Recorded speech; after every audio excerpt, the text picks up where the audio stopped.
Welcome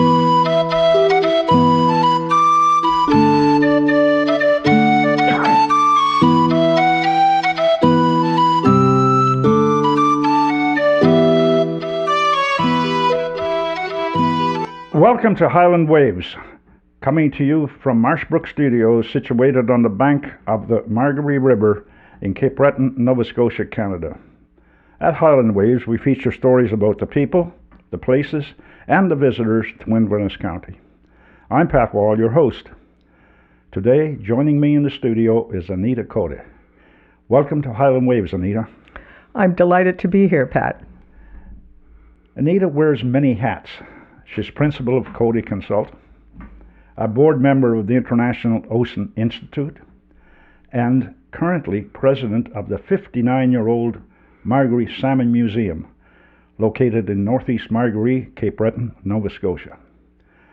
And I just heard the museum has just nominated Anita as its 2024 Volunteer of the Year for her many contributions over the years, both to the museum and to the Margaree community at large. Congratulations, Anita.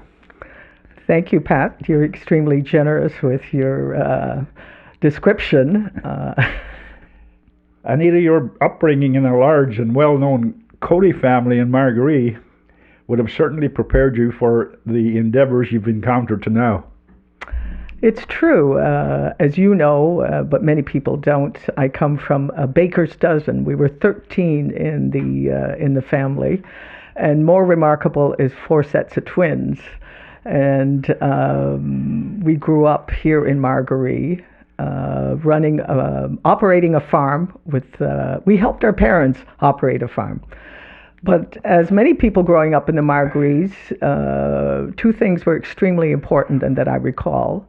Were our studies. Our mother was a teacher, and who insisted that we work as hard as we could at school. And the other part of our life was very engaged with our commitment to our church. And those are the 2 things that I can recall from my early years growing up here.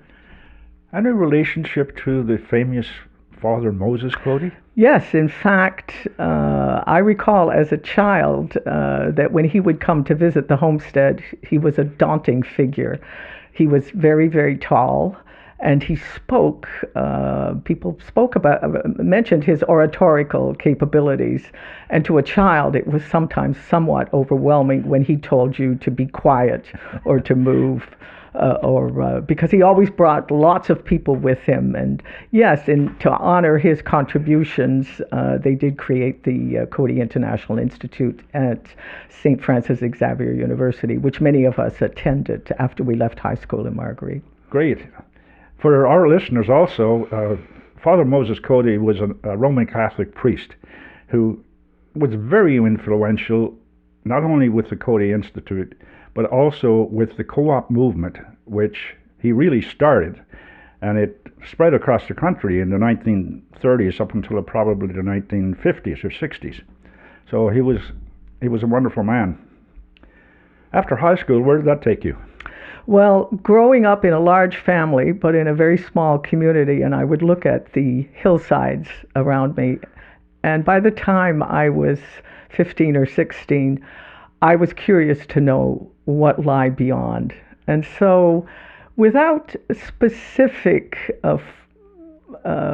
focus or specific, I'm going to be a teacher, or I'm going to be a nurse, I'm going to be a lawyer, I just left Margaree, and the pathway was through university, and also took me further afield. I studied in France for 4 years at the University of Bordeaux and the University of Montpellier.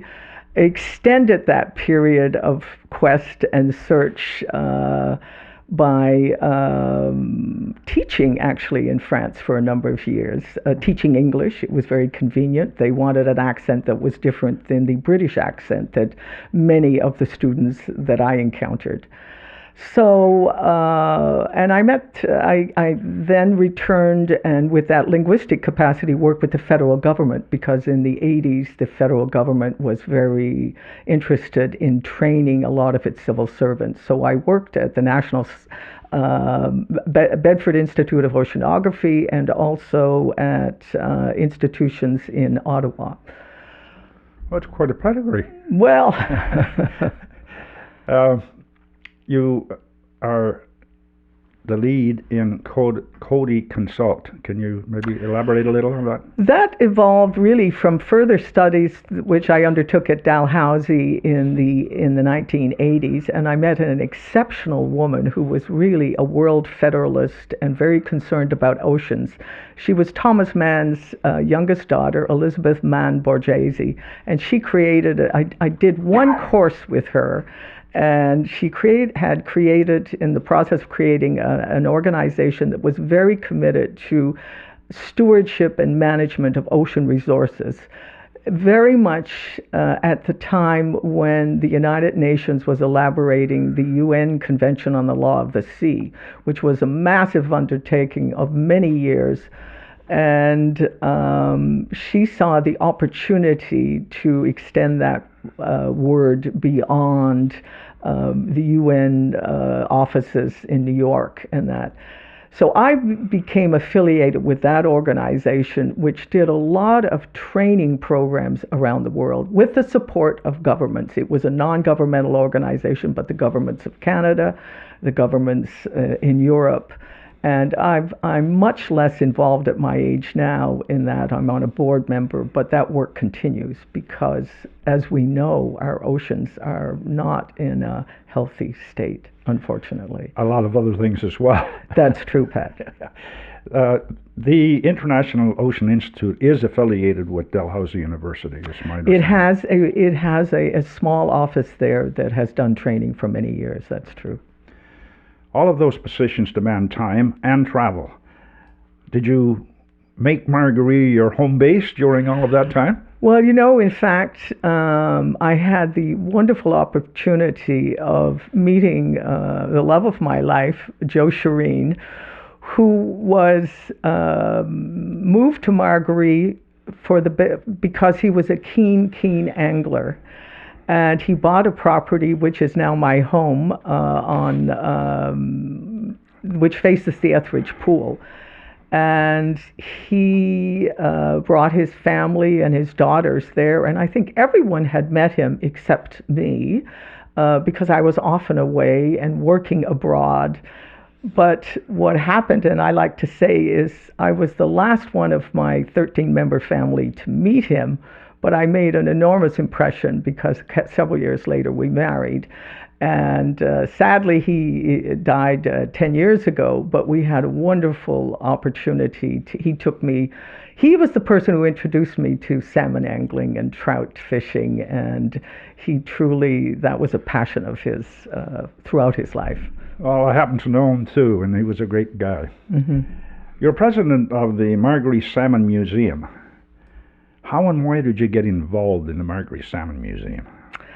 I think perhaps because of Joe's very keen interest. I was spending more and more time in Margaree because it is, my mother would refer to me as a come back from away.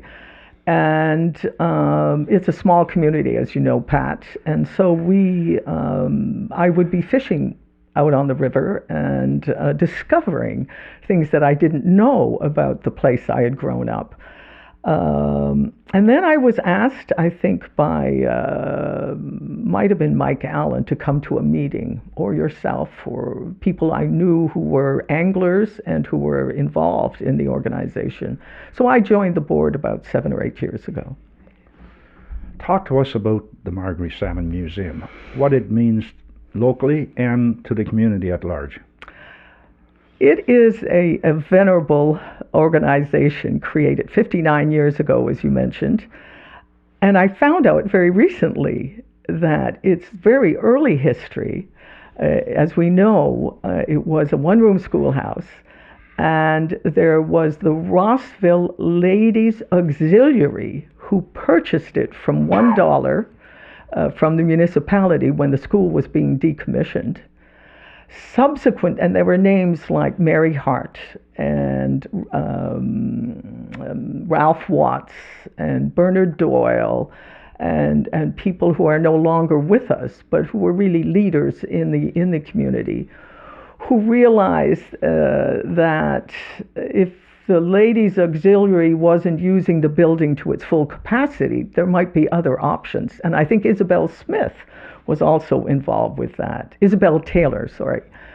And so it was initiated by these forward-thinking people in the community who were active and new welcoming anglers. And we know that this river has brought legendary, world-famous anglers like Lee Wolf, to mention one, and many, many others in the 50s and 60s and 70s. And I know when Joe came, when he moved to Margaree in 1978, you would go to Mary Hart's house to find out all the details on the river. Now that world has changed. So the museum was actually created in 1965 and immediately caught the attention of people who came to fish on the Margaree, and who the largest, the corpus of the artifacts that the building holds now, that the museum holds, were donated by these anglers who love the area, whom I think gave rods and books and things from their private collection. And that goodwill has built up a collection that is quite extraordinary for such a small community on a small river in Nova Scotia. You've been president for how long now? I believe 5 or 6 years. I'm not sure, Pat. Okay. And during that time, of course, you've carried out the role of the treasurer quite frequently. That's true. Yes. Yeah. Effective teamwork is essential. I agree. And you've led your team very well. Can you describe your leadership style and how you bring about collaboration and effective creativity to the museum? Pat, those are big words. I don't see it happening that way. I think the board now consists of, we are 10 or 11, and each person brings their personal skills.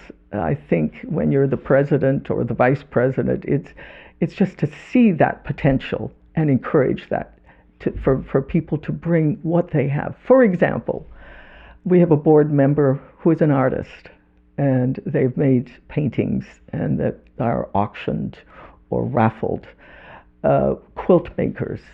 We have others who are incredible gardeners and have a passion so they maintain the grounds.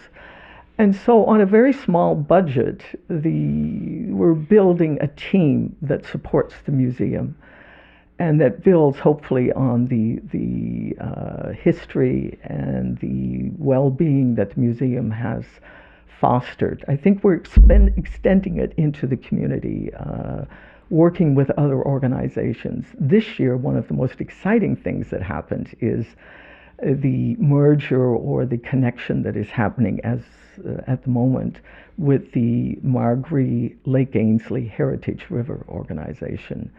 And I think that is opening enormous possibilities for both organizations from a point of view of programming and development. And so I see enormous potential. For a small place, a very busy place. Yes. You've improved the infrastructure as well and the communications. Can you talk about that a little? Yes. The museum stands not alone, but it's one of 100 museums in Nova Scotia. We have support at various levels, from municipal government here in Inverness County to the provincial government through their tourism and culture department, and even federally, particularly during COVID. The National Museum Association was extremely generous, and that gave some funds to, one, put a new roof on the building, Most recently, to replace a 50-year-old furnace and air conditioning unit with new modern heat pumps.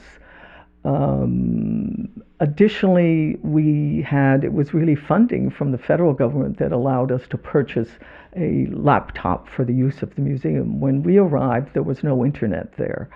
And so you cannot operate and connect with the communities far and near if you don't have that kind of technology. So those things are essential tools to operate in the 21st century. Your board, does it meet regularly?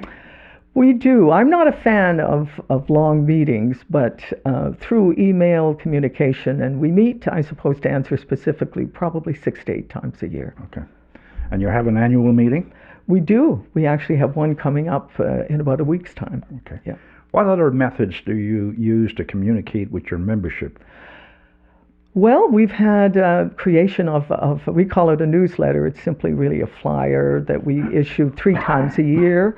And if you join, it goes. So you receive that, and it's an attractive small publication that just describes what our plans are.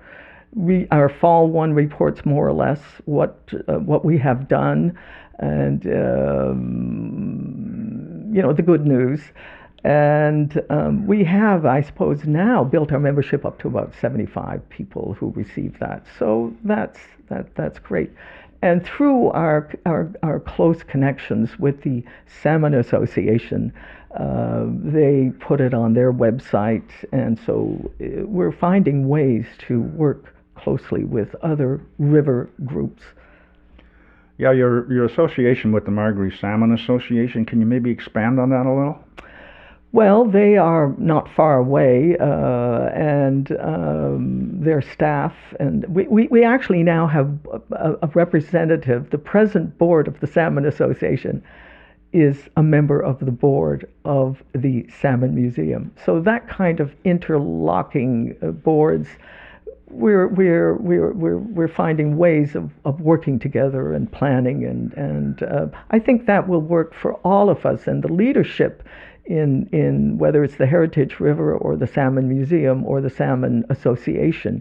We realize as smaller groups in a small community, by collaborating, by working more closely, we can have more impact and be more effective. And I think that's what we all want to do. Yeah. It shows as well, by the way. If a person is in Margaree and wants to look around, why would they go to the museum? Where or why? Why? I think, like a museum, there's a historical perspective. The artifacts that are there are date from the early days of angling. Some of these fabulous photos and books, and rods and reels, and there's one particular donation that was brought to us several years ago by a most fascinating individual, Bill Jollymore, who drove across the continent the collection, whose name, it's the, Pat, help me out here, the Lemire, Harry Lemire collection, which is, that has drawn people. They knew who Harry Lemire was. He lived on the West Coast, but he was an extraordinary fly tying, and as you know, and fly tying is almost elevated to an art, and an art form. So his collection of about 200 flies located in the museum is one of our very proud possessions, and we know from people who come in that has drawn people and will continue to do that. So we alert people to that collection. Just for our listeners, Harry Lemire was a West Coaster and a steelhead fisherman who tied in hand, which means he didn't use a vise. He just used his hands to do that, which is very, very unique, and not many people do that. What are your hours and time of year in the museum when you open? It's a seasonal operation, usually the third week in June until mid to late October. Since COVID, we have limited our days of operation to 5 per week. So it's open to the public 9 to 4, Tuesdays through Sundays, from late June till late October. I know some of the artifacts in the museum present tools that were used to garner fish illegally. But some of those tools can be used by the indigenous people to fish for salmon legally even today. Now, I don't know how many people do that, but certainly, do you get any comments about that at all? Yes, we have. And in fact, I think like a great challenge facing all museums that are essentially are places of storytelling, how we've told the story of angling on the Margaree all these years has been missing one of the input of how our indigenous residents or visitors caught fish, and how the early settlers. And in fact, one member of the board is working on an exhibit that will explain from that perspective how fish were caught, because we have much to learn in that regard. And I think in concert with other museums, small and large, we are conscious of that, how we tell that story, and working to tell it better. Certainly, your collaboration with the Margaree Salmon Association helps in that matter too, because they have an exhibition every year about indigenous artifacts on the river, and I think certainly would help in that regard. Yes. The museum is affiliated with the not-for-profit Museum Association of Nova Scotia. What requirements do they have of you? Well, there are I mean, you have to be a museum in good standing. I believe we are what's called a community museum. So of the 100 museums in Nova Scotia, we would be a small museum. We prepare a budget which is submitted to them, and for many, many years we had a basic level of funding. Recently, the province of Nova Scotia has enhanced that somewhat, but my sense is that we have to work on many fronts. Our support from the province and from culture and tourism and libraries, who are our hosts and our fundors. I don't see that growing rapidly. So I think we have to be very creative. But there's no doubt that the past has been, their support was essential. But I think any museum, we want to be more ambitious, and we are, with growth comes new expenditures, and I think we'll find ways of doing that. I think that for our listeners, if you wish to donate to the Margaree Salmon Museum, you can always go to the website. That's and right. There's a button there you can push on and do your thing. The river is very close to the museum, and as you said, it's part of the Margaree Lake Ainslie Heritage River System, one of only 41 rivers designated as such in Canada. Can you elaborate a little bit on the Heritage River and its future with the museum? Well, I think the board unanimously supported that combination, that merger, through many meetings and the involvement of people such as yourself and Del Muse and Brian Peters. And so we are now incorporating at our AGM, a consideration will be just how the two organizations will work together for the benefit of both, because I think people see the enormous potential. So I think it's going to broaden the present aims of in our strategic plan and in our aims and objectives is really to become to collect and to educate the public about our holdings.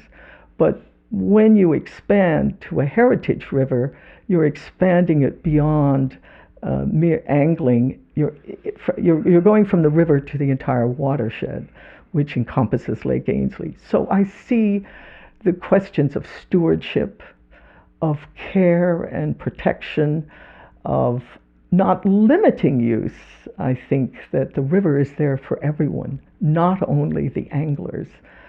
And so bringing that spirit is, given the concerns of climate change and the issues that all global citizens are facing, I think it's a step in the right direction. I think it will broaden the focus. I think there will be potential for joint activities that will enlarge our reach into the community without compromising in any way what we do. So I think it's a very exciting time. Will it be the administration of it will just come under the umbrella of the museum, or will there be a separate section for it? I think those details are not clear, certainly in my mind, but I think they are. I think those will be worked out. I believe we are going to have, as a part of our bylaw revision, we are going to have a board member who will be responsible for that. That helps. So it's conceived at the outset that they're not going to disappear into a board that's concerned about running a museum. We are going to broaden our perspective. So who will be and how those mechanisms will work. But we're working out the details. It's early yet. Yes, it is early. Yeah. What do you see as the greatest challenges ahead for the museum? I think building on the work that we know, it was very small at the beginning, and keeping that dream of safeguarding what is there, but how to build closer ties, perhaps, with the larger community of the Margarees, which is changing. We are becoming from a region and a tiny community in my day when after high school it was expected that 90% of the people left and rarely returned. It's a very different dynamic now. And I think that's great excitement, and I think to bring people with varied backgrounds and varied skills into the museum community, into the Heritage River community, and I'm optimistic that will happen. I think we have a community that has a lot of capacity, whom I don't know, and so I think that might be the challenge, going out into the community. I think too, with the amount of competition out there today for funding, raising money is an issue because governments are being taxed with their responsibilities. So I think more responsibility is going to be placed on the institutions to try and raise their part of the funding, and hopefully that can be a success. Anything else you'd like to add? No, just thank you for the opportunity, Pat, to tell a larger audience about the Margaree Salmon Museum, of which I feel completely honored to join others who have led it, or follow them, I should succeed others. Thank you very much for coming to talk to our listeners, especially about the Margaree Salmon Museum and what it has to offer, and for the work you're doing leading the organization as president. It isn't easy, I'm sure, but you do it with class. Thank you to our listeners, and the usual reminder to hit the like and subscribe button so you can stay up to date. And remember, subscribing to Highland Waves is free. Our thought for today: Museums are the custodians of our collective memory, the keepers of our cultural heritage. So long for now.